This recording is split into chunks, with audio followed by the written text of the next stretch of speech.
ఇప్పుడు మళ్ళీ అందుచండి గుణింతాలు మనకి తలకట్టు దీర్ఘం ఎక్కడి నుంచి వచ్చాయని చెప్పాను, అచ్చుల నుంచి వచ్చాయని చెప్పాను, అవునా కదా?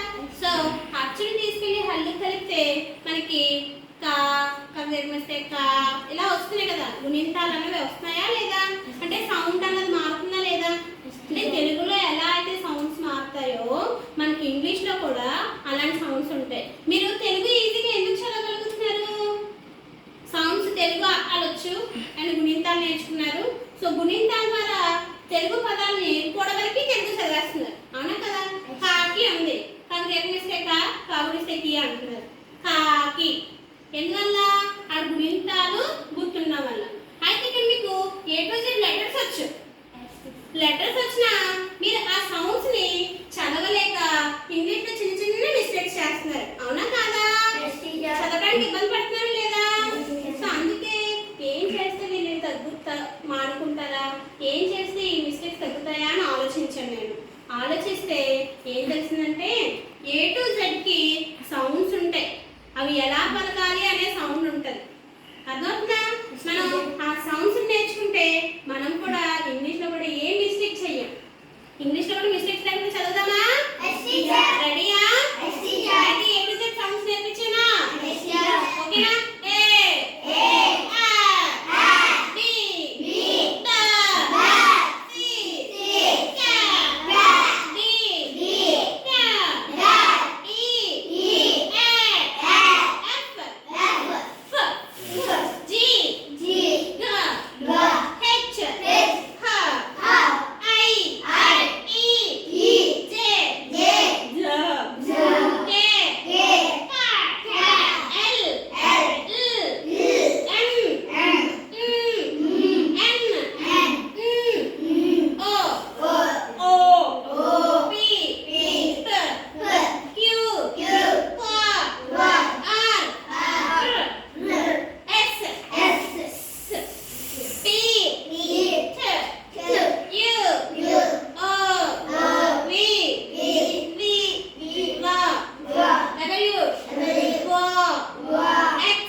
For example man,